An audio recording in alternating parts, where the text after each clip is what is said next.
All right. Okay. And now we are starting. Hello, everyone. Welcome back to another episode of the Every Which Way podcast. My name is Dana, for those of you who are just tuning in. And if I were a Pokemon, I would be a Snorlax. Snorlax is not my favorite Pokemon, but if I'm being realistic, it would be a Snorlax because I like to eat and I like to take naps. So there you go. hmm But yeah, not that this is a Pokemon podcast now. No, it's not. It's not. So, how have you all been? How have things been going for you to this past week? How was your weekend? My week was okay. Uh, just a drama queen at work, being doing what drama queens do best. But that's okay. They have a small dick, so it's fine. And besides, that week's over. I have a 3-day weekend. Thanks to good old Christopher Columbus, that twat. But hey, I get an extra day off, so 3-day weekend. Woo! Oh goodness, right now I have some Namaste incense burning. It's Namaste. And funny story, a couple years ago, I think my for her birthday, I purchased for my future mother-in-law a birthday card, and it said "Namaste, bitches," and she got a kick out of that. So the incense, it just reminded me of that. Um, let's see, what recent things have been happening. Um, I haven't. I'm not caught up yet on Agatha all along. I'll be catching up on that today. Um, Yesterday, I went to a Half Pint Creamery, which is an ice cream shop uh, in McSherrystown. They were doing. Hold on. Sorry about that. I had to adjust my headphones. My glasses are starting to come off. But yeah, I went to Half Pint Creamery yesterday, Friday, because they were doing a trial run of hot cocoa floats. And let me tell you, that thing is delicious. I hope that it did well enough that when they reopen and do their Christmas in July like they usually do, that it's part of the menu because that was phenomenal. And I couldn't recommend it enough. So, yeah. Speaking of which, I did also yesterday. I tried the Krabby Patty collab at Wendy's, and it was pretty good. No complaints. The fries were fine. The pineapple frosty wasn't too bad. The Krabby Patty itself was delicious. No complaints there. And today, actually, after I ran some errands, I went to Burger King and I did their Adams Family collab. So I got the Wednesday Whopper, the churros, the onion rings. They didn't have the shake, unfortunately, which is fine. I got a pink lemonade uh, drink, and that was good. But yeah, so that's pretty much all I've been doing. Um, but yeah, I would love to know how you guys are doing. So hit me up and let me know. So, what am I talking about today? Well, I am talking to you today about mirrors. Yeah, I know. So let's get right into it. So, what in the world exactly is a mirror? Well, a mirror, as defined by Merriam Webster, is a polished or smooth surface, such as glass or water, that forms an image by reflection. Okay, very simple. The word mirror itself is derived from the French word miroir. I didn't do French, so it's Mirour, mirror. Listen, if someone speaks French, please let me know how badly I butchered that and let me know because I didn't look up the pronunciation. I'm sorry. But that word itself is derived from the Latin word mirari, which translates to admire. Though the Romans also used the word speculum, which comes from speccare, which means to look or behold. Some other names for mirrors include looking glass, which I personally really like because it reminds me of Alice in the Looking Glass. Reflector, speculum, of course, is still used. hand glass, show stone, which I also like, and dressing glass. And those are just to name a few. That's not the entire list. Those are just to name a few. So now that we've established a baseline of what a mirror is, in case you don't know what a mirror is, let's do a little bit of history. So technically speaking, water or shiny stones or stones that had water pooled on them were the first mirrors ever used by mankind. Now, there is no exact date to quantify the amount of time that such resources like those were used to view images with. Uh, the history of the world, the Earth's been around for a long time, life's been around for even longer. It's really hard to come up with a strict timeline for quite a few things. But we can say that as humanity evolved, we started using polished horns, rocks, and eventually graduated to using copper and obsidian mirrors that we made. The earliest known manufactured mirrors were actually made approximately 8,000 years ago in Anatolia, which is now south central modern day Turkey. Okay? Okay, sorry, I had a little itchy nose. But those mirrors that were made were crafted from volcanic glass, aka obsidian, and had a convex or curved surface. And they possessed, quote, remarkably good optical quality. Mm-hmm. Now, evidence for mirrors being used for grooming purposes first comes from 5th century BCE, which is like 500 to 400 BCE, but it comes from antique pottery illustrations from Greece, which these illustrations depicted people gazing into a hand mirror. Instead of being made from glass, the mirrors depicted were polished metal discs that were attached to handles.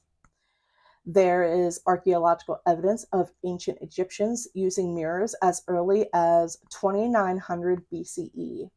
These mirrors were made of flattened, polished bronze discs in honor of the sun god Ra, and they were attached to handles made of wood, ivory, and metal. Ancient China crafted mirrors out of highly polished bronze as well. And these mirrors had one flat side that was really reflective, and the other side was decorated in very fine detail with a sort of knob thing for gripping or holding.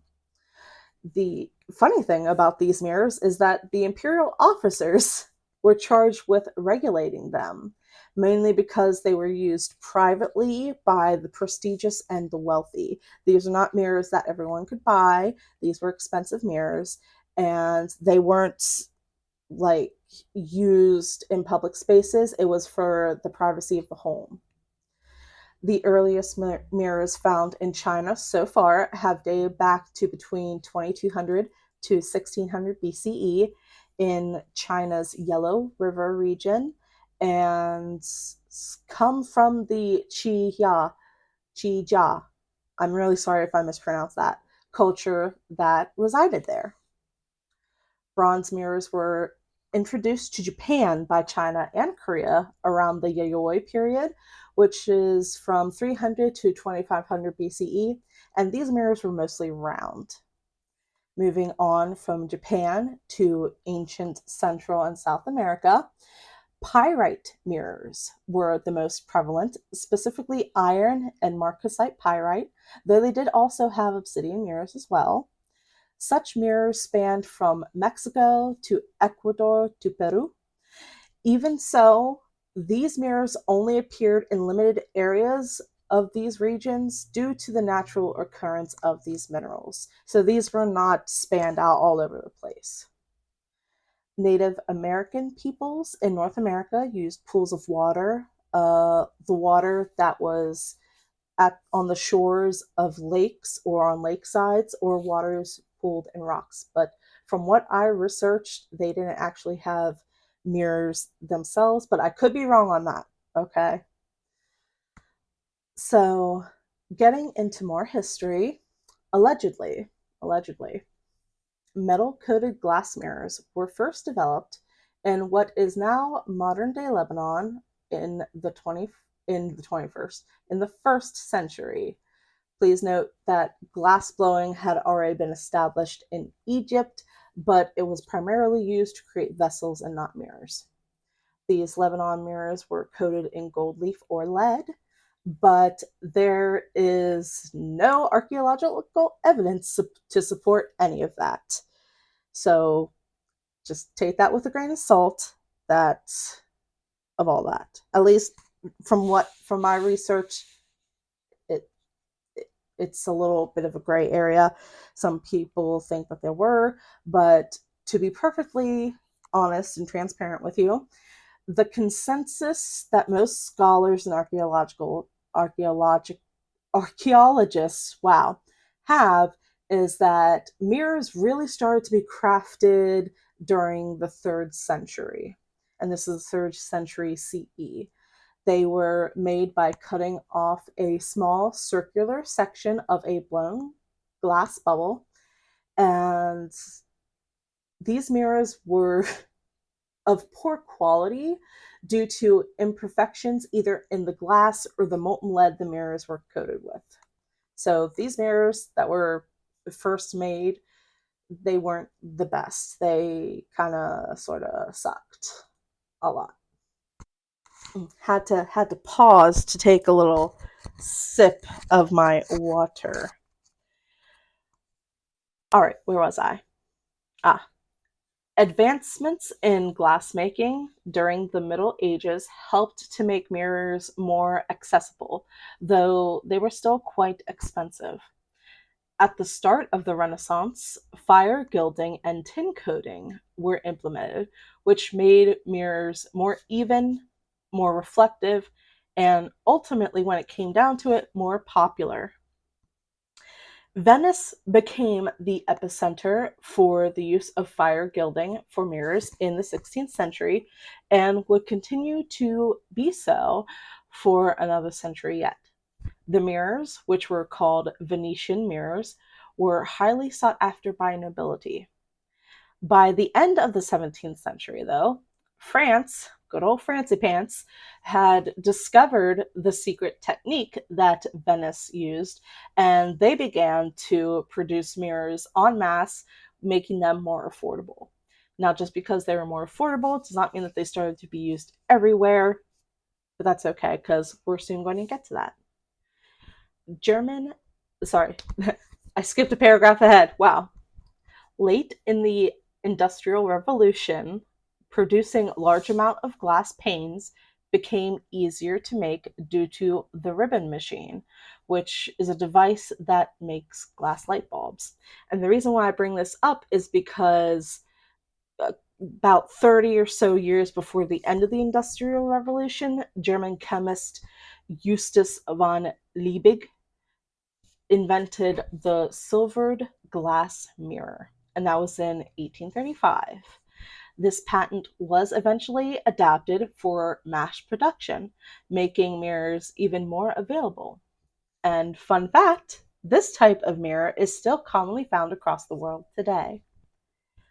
And that's kind of brought us, no, not kind of, that has brought us to modern day mirrors. So, are how mirrors are currently made depends on their use.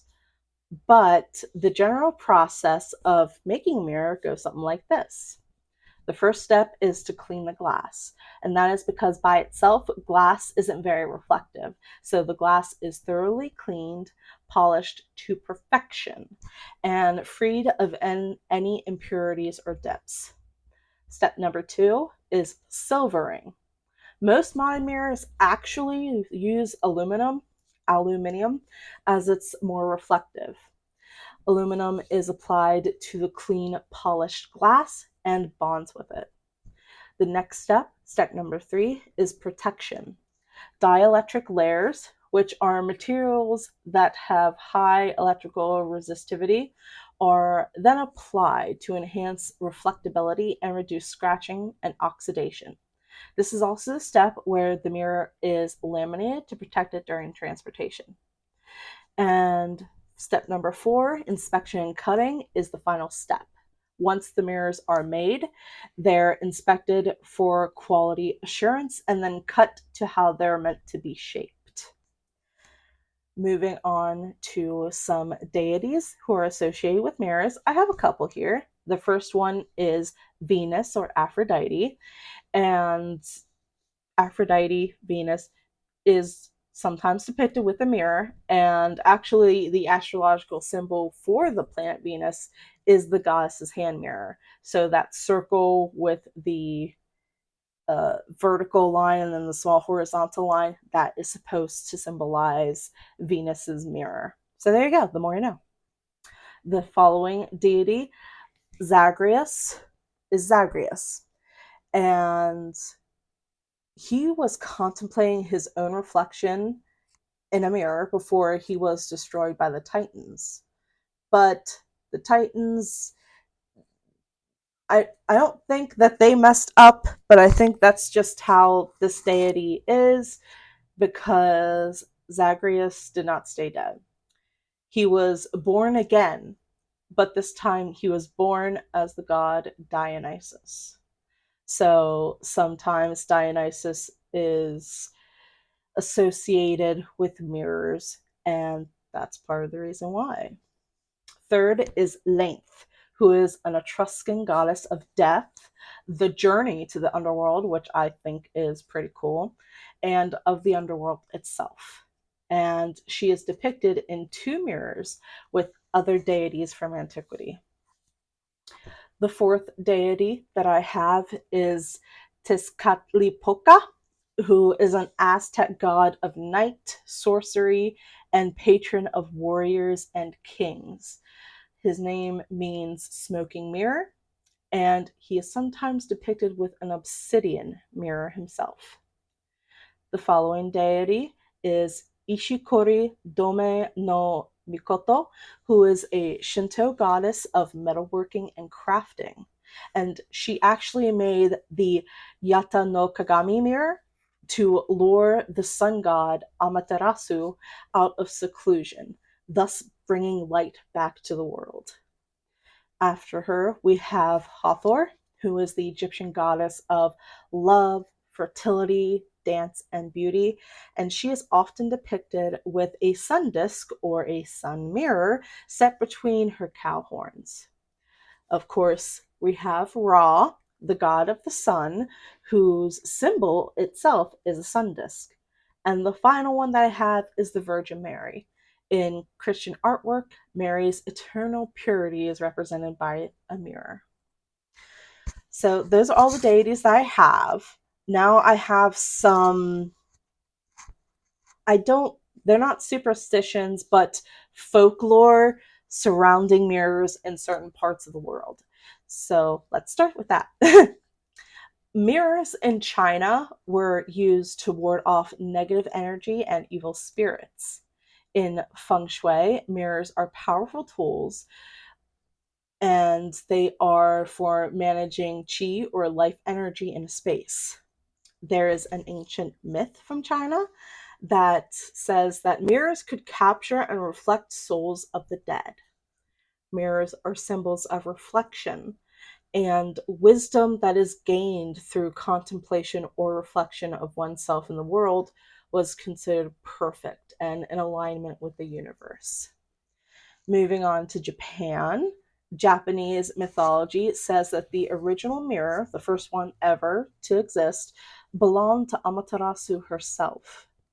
Early cultures in this nation viewed mirrors as tools that emitted light to dispel darkness and dark forces. Mirrors were also valued as a symbol of authority, for only the wealthy and prestigious could afford them. In Shintoism, mirrors represent truth, due to them reflecting what is shown to them. From Japan, we go to Africa. There's a belief in Africa that mirrors could capture person's a person's reflection or soul, leading them to having low vitality or even dying. In some of the more western regions of Africa, mirrors are used to conjure the image of the guilty or of an enemy. Pieces of mirror are embedded in religious effigies to protect them and enhance their powers. Now I'm going to pause this recording for 1 second. I have to grab something. I I completely forgot about it, so give me just one moment, please. Alrighty, we're back. Sorry about that, but thank you for being patient with me. I know that it's just a couple seconds on the actual recording, but it's been like 2 or 3 minutes for me. So thank you for that. Hold on, I'm going to take a sip of water. My throat's becoming a little hoarse. All right. Now, back to mirrors. Mirrors in Mesoamerica are associated with the sun, fiery hearths, and the bright surfaces of water pools. So there's a nice duality of fire and water, of the fiery passion of emotion, but of the calm, cool clarity of intuition and wisdom, which I really like. In addition to that, they were also seen as conduits for supernatural forces, as well as metaphors for caves, which I freaking love. I've never gone like cave exploring by myself. I've been to the Indian Echo Caverns here in Pennsylvania, and those were gorgeous.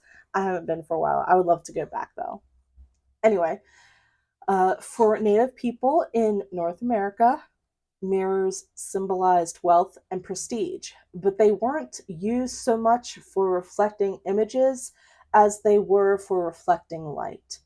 So, ancient, not ancient, but when mirrors were first introduced, they weren't used by the Native Americans for like gazing in, but for tools, which is also really cool. During the 17th and 18th centuries in Europe, mirrors were a status symbol for the wealthy and powerful. Wow, who knew? Artwork from the Renaissance era used mirrors as allegories for vanity. Catoptromancy was a divination practice that used mirrors to divine the future. And I got that on the first try. First try. Wow. Great. Good for me. A belief that mirrors reflected a person's soul and that a distorted reflection meant that the soul was corrupted was also popular. In the 16th century, mirrors were commonly concealed behind curtains or shutters to protect the glass, but also to hide an illicit image, such as a portrait of a mistress or a lover. Ooh, scandalous. Oh, such scandal. Much, much scandal. So there's a little history and some folklore, but what about the superstitions that surround mirrors? Well, we do have a good bit, and I'm going to read some off to you. And there are actually some that I have found in a book that I got. And I got this book a long time ago. Not a long time ago, like last year. So it's been a while. But it's called A Book of Old-Fashioned Superstitions, Black Cats and Evil Eyes by Chloe Rhodes. And it's an interesting and fun read. If you're able to pick it up, I do recommend getting it. But I'm going to read a couple passages that it has on mirrors in this book when, it's relevant to what I'm talking about. So, some superstitions surrounding mirrors. Now, I'm going to read these to you. I am not saying that these are true. These are just superstitions. It's just some things that people in some areas of the world believed and still believe to this day. So this is just for fun. Have fun with it, guys. It's okay to have fun. But here we go. So If a married couple looks into a mirror after saying their I do's, they'll create an alternate universe where their souls can live together forever. It's also said that breaking glass on one's wedding day is a good omen, as the shattered pieces of glass represent the number of years the couple will have together. But, like, real talk, what if you do break, like, glass? And it specifically said glass, not a mirror, but I wanted to add it anyway because it's kind of fit. But what if you, like, broke it and it only shattered into two big pieces? That's kind of scary, huh? The next one, if a soul of a deceased comes across a mirror before their body is buried, that soul will be trapped in the mirror, tarnishing it or causing it to reflect only the deceased's image. Some people even believe demons can enter the living world via mirrors. And this is where we go to our first entry in Black Cats and Evil Eyes. The title of this one, Covering Mirrors After a Death in the Home. In the superstition-riddled 16th century, mirrors were seen as portals into an unnatural, alternative world presided over by the devil. Anyone showing the sin of vanity for staring too long at their reflection risks seeing a vision of Satan standing beside them. This was particularly terrifying in times when many people believed their reflection to be an embodiment of their soul, and while their soul was outside their own body, it was vulnerable to being snatched either by the devil himself or by the departing spirit of the recently deceased. Their body, too, was under threat of possession by another soul, while their own was trapped in the looking glass. And it seems that the combination of all these fears fueled the custom of covering mirrors in a house where someone had died.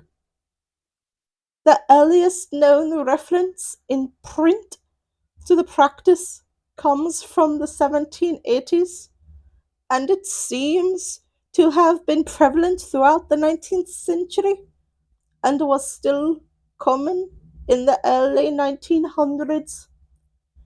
In his 1911 study of mythology, The Golden Bough, the Scottish anthropologist Sir James George Fraser gives the utmost thorough explanation of the practice to be found in print. "'Tis a feared that soul that bleh, 'tis the feared that the soul projected out of the person in the shape of his reflection in the mirror may be caused carried off by the ghost of the departed, which is commonly supposed to linger about the house till the burial." That sounded more Irish, didn't it? Other variations on the theme coexisted with this one, including the belief that if you looked into a mirror in a room in which someone has recently died, an apparition of the corpse looking over your shoulder will appear in the reflection. This belief is common in Europe and America, where mirrors were used to catch ghosts. An old New Orleans voodoo technique was employed to trick spirits into being captured. A large mirror was placed in a doorway so that the ghost would walk into it, thinking it was entering a room. Instead, it would be trapped forever behind the glass. There you go. That's the quality content that you get when you listen to this podcast. I hope you guys enjoyed that. We got a second one coming up here soon, but I need to take a sip of water. There we go. Moving on with the superstitions. If you sleep with a mirror facing your bed, you may want to find another place for it, or even cover it if it's fixed to a door or wall. It is said that having a mirror facing your bed will allow for spirits on the other side to suck out your soul through the mirror. Like a milkshake.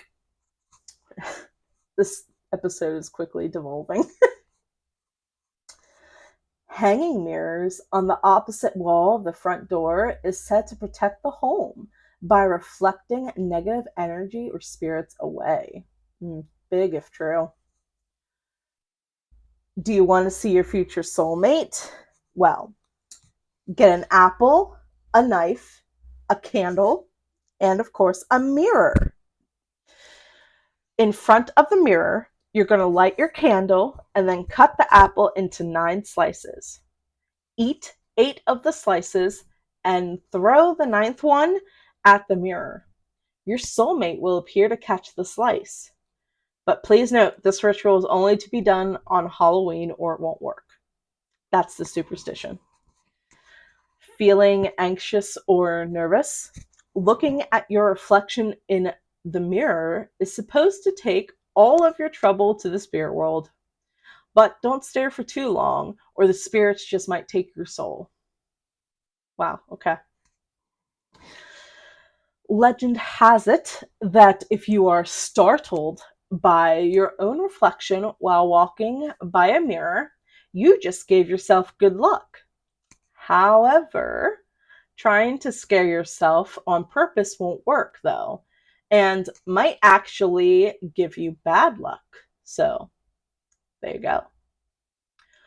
Dropping a mirror and it doesn't break means that good luck will be heading your way soon. Placing a mirror in your kitchen so that it reflects the stove burners is supposed to attract prosperity and wealth into the home. Here's one that most of us probably are familiar with.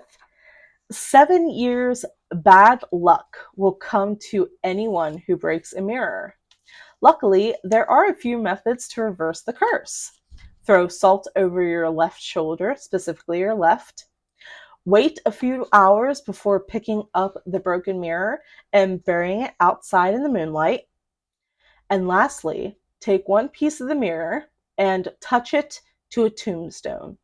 This last one is said to have an immediate effect. And it is here that we have our second read and the last one of our book.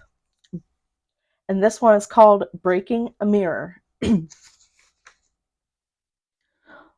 The widely held superstition that breaking a mirror means 7 years bad luck dates back to the late 18th century, but the idea that death or some other misfortune will befall anyone who breaks a looking glass goes back much further. The Romans, alongside ancient Greeks, Chinese, Africans, and Indians, believed that the soul of a person was transferred into their reflected image when they looked into a mirror.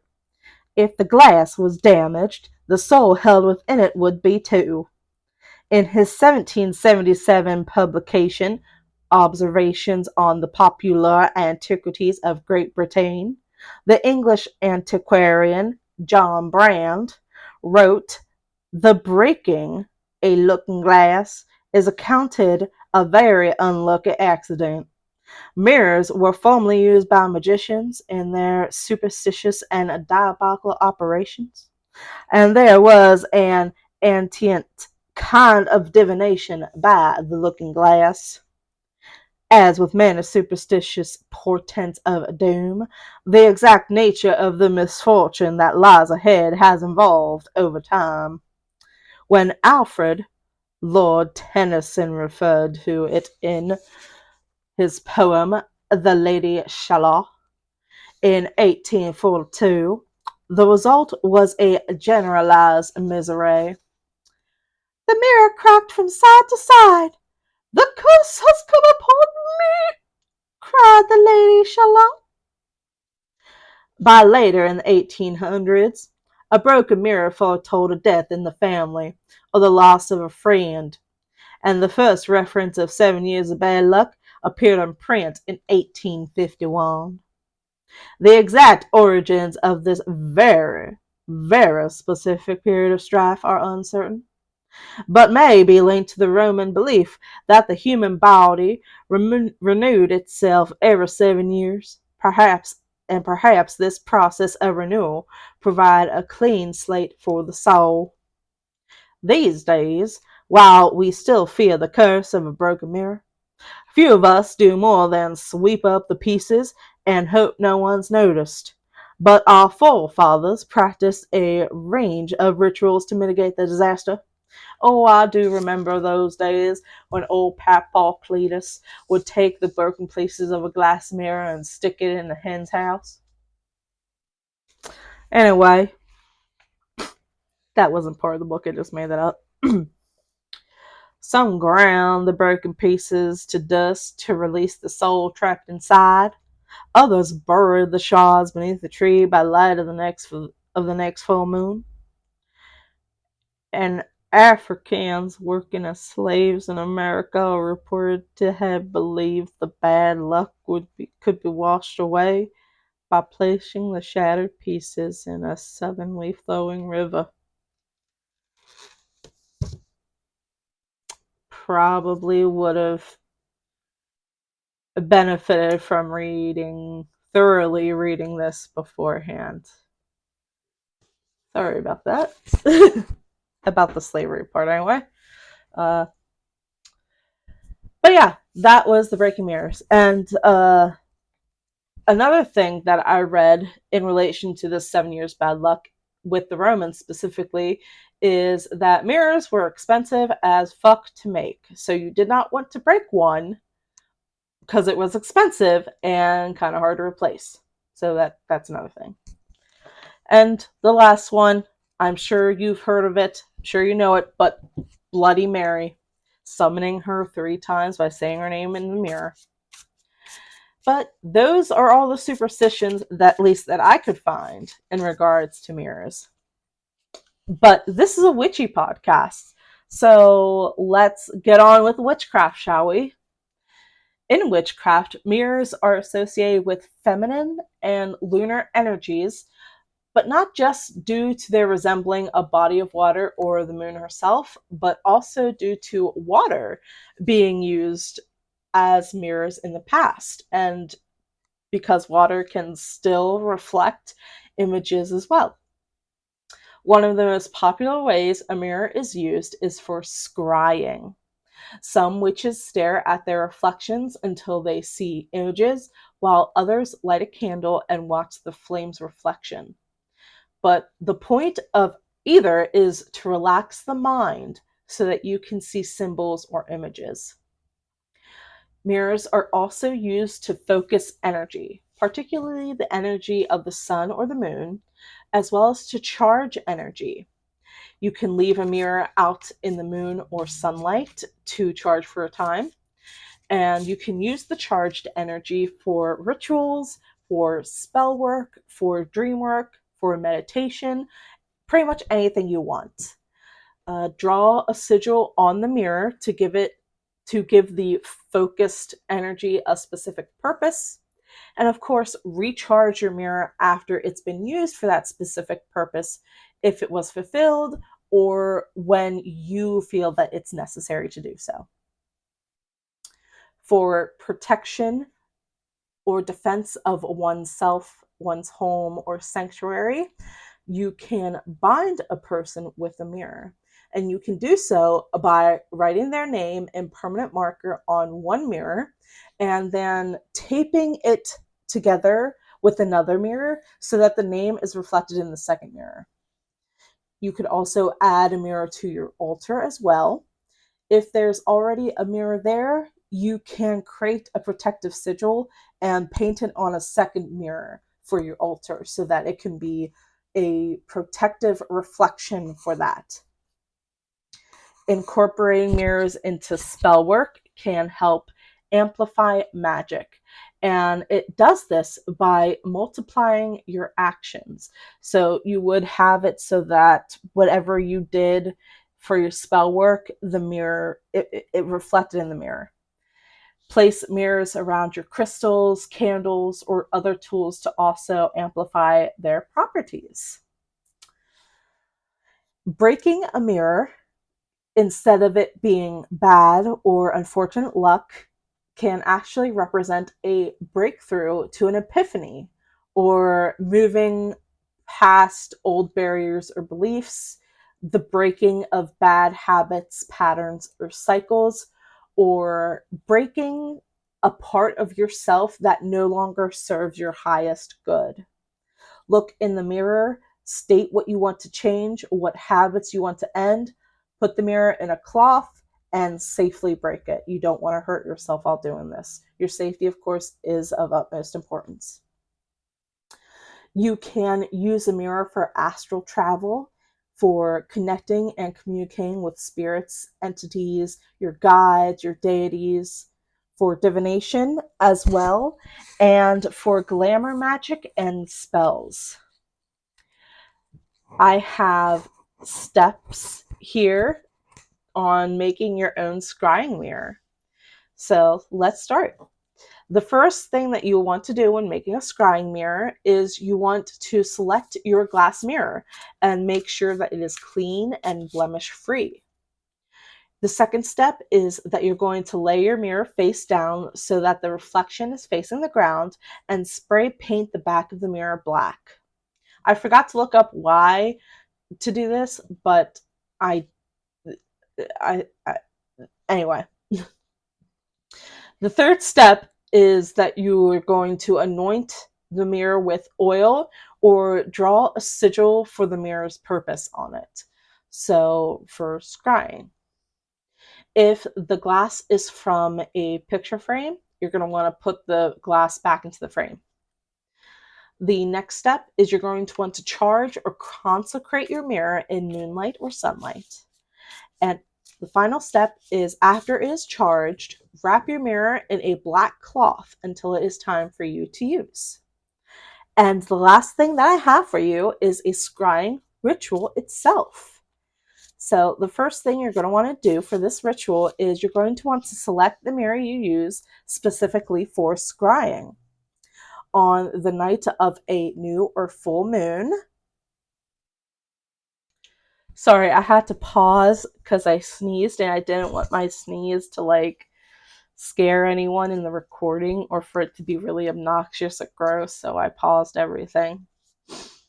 Anyway, step number 2 in your mirror scrying ritual. On the night of the new or full moon, which depending on your intentions for this ritual, use either one, you're going to light 2 votive candles and make sure that they're the color of what your intention is.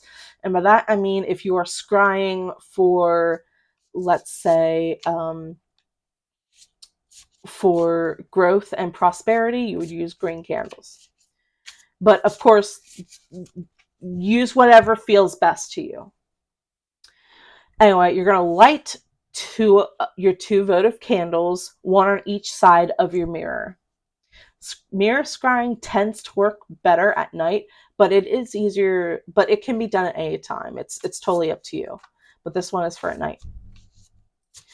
Light an incense blend that works with your intention. So again, with the prosperity and growth. The following step is you're going to place your mirror on an altar or table. Step number 5 is you're going to turn off all lights except for the candles and, of course, the moonlight that's coming in through the windows. The mirror should look like a window or a dark tunnel, and nothing should be reflecting in it. Step number 6 is you're going to protect your space by however you do it. So casting a circle, visualization, calling in your guides or deities, however you want to do it. Once you've accomplished that, you're going to sit in front of your mirror. Step 7, Take 3 deep breaths in and out to center yourself, and begin to observe any images or symbols that you see in the mirror. And you can take as long as you need, as long as you feel comfortable. Once you are done, though, the final step is to record what you've observed in the mirror and end the ritual once you feel like you've accomplished your goal. And that's all I have for mirrors. I'm not gonna lie, this was a hefty topic to research because there was a lot to unpack as far as finding trying to find a timeline of when mirrors were used and introduced in certain places. And for some places, it had more than others. Um, for example, North American Native peoples, colonizers introduced mirrors to them, at least from what I read, and it's just a lot. It was a lot. So I hope that you guys enjoyed it and had a little fun with the reads, even the last one. Before we go, though, I'm going to do a reading, and I'm doing it from the Seasons of the Witch Samhain Oracle deck by Giada Rose, and illustrated by Giada Rose, and it's by Lorianne Anderson and Juliet Diaz. But again, it's Seasons of the Witch Samhain Oracle, and I'm going to do a little shuffle here.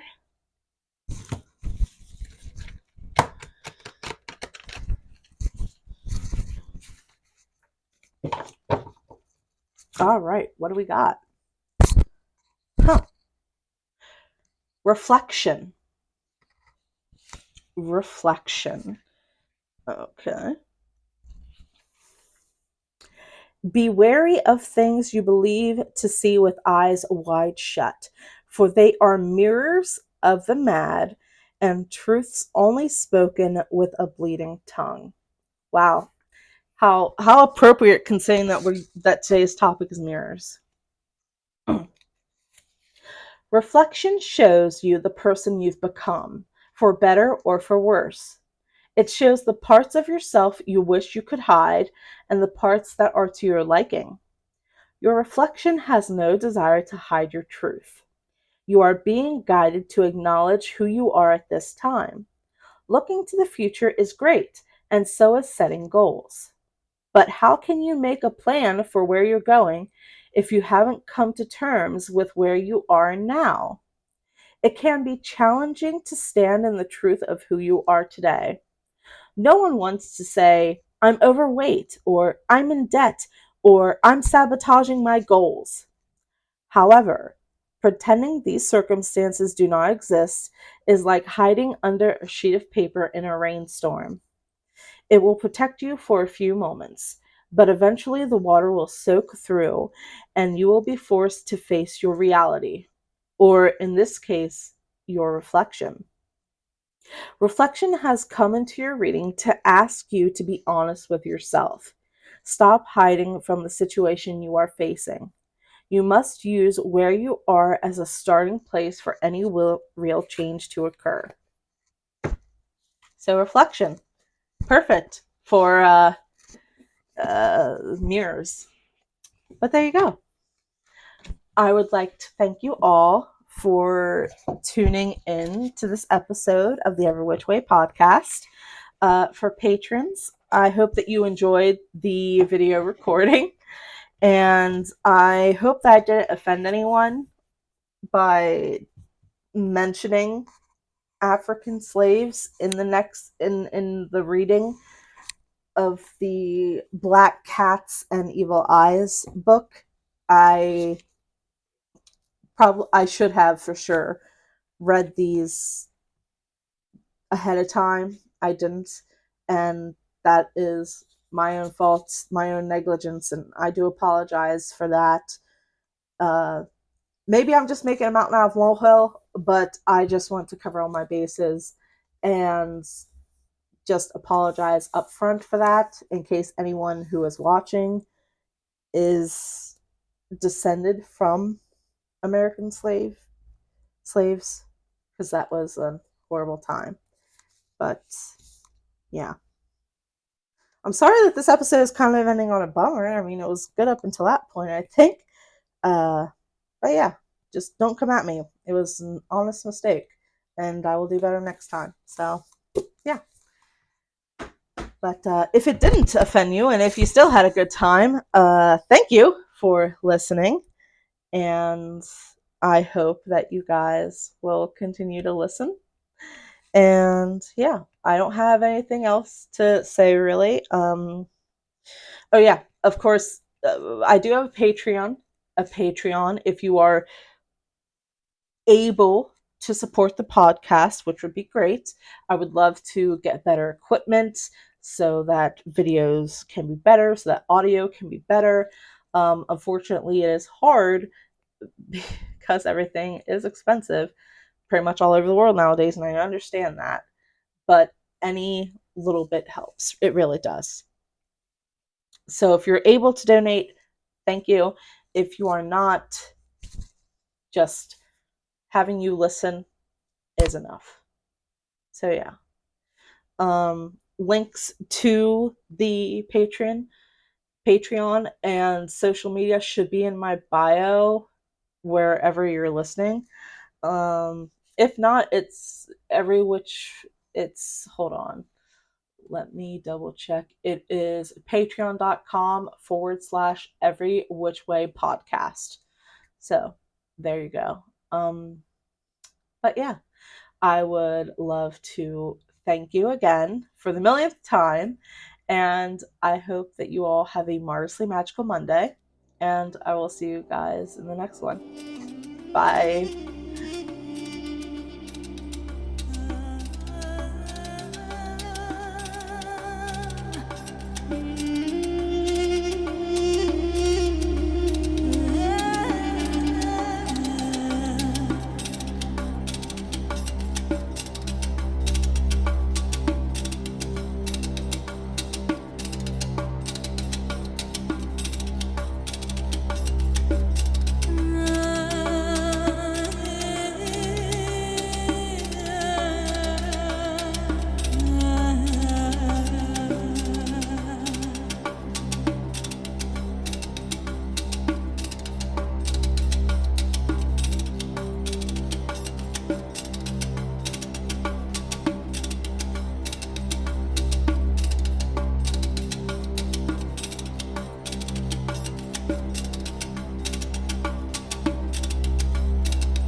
Mm. Mm.